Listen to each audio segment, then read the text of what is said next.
আসসালামাইকুম। আসলে পৃথিবীতে খুব এত ধরনের ঘটনা ঘটে যাচ্ছে যে আমরা অনুভূতি শূন্য হয়ে যাচ্ছি। আমাদের হাই আফসোস করারও মনে হয় আমরা কোনো গতি পাচ্ছি না। অনুভূতি শূন্য হয়ে যাচ্ছি আমরা।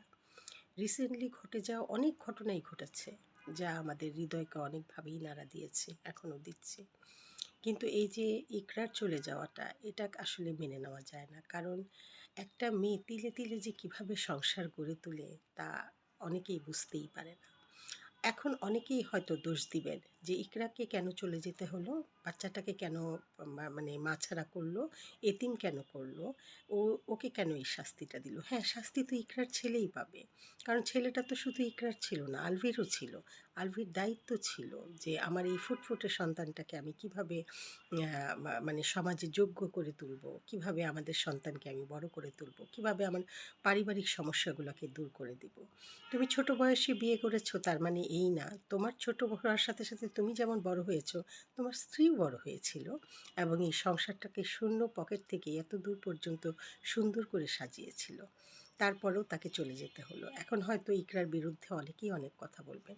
ভাই, সব মেয়েরা একরকম হয় না। ভালোবাসার জন্য জীবন দিয়ে দিতে পারে অনেক মেয়ে। অনেক মেয়ে তার আত্মসম্মানকে রক্ষা করার জন্য জীবন দিয়ে দিতে পারে।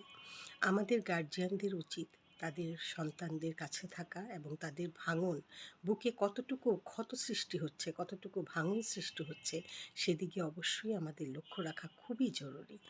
কারণ এই যে ইকরার চলে যাওয়াটা এটা কিন্তু কোনো স্বাভাবিক ব্যাপার না।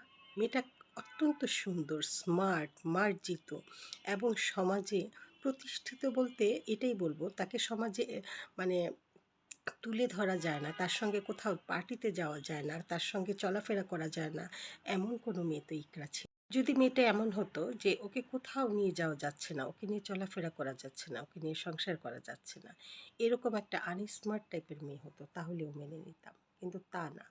আলভি ভুল করেছে। আলভির শাস্তি অবশ্যই হতে হবে। হাজারো কোটি সম্পর্ক আছে যে ঘরগুলাতে কোনো মা একটা বাচ্চার মুখের দিকে তাকিয়ে মেয়েরা যুগের পর যুগ সংসার করে যায়। সেই সংসারগুলো কিন্তু সংসার না। হ্যাঁ, কিন্তু সেখানে ইকরা কি এমন চেয়েছিল তার কাছে? সংসারটা গুছিয়ে তার স্বামীকেই তো চেয়েছিল।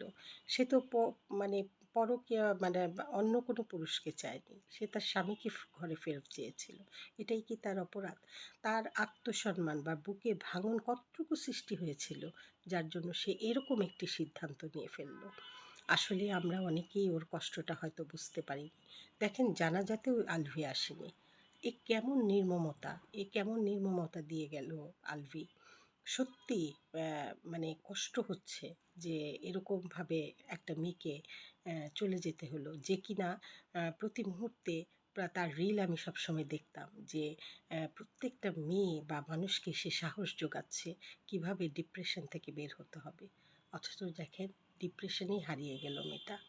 দুঃখজনক, ঘটনাটা দুঃখজনক আমাদের সমাজে।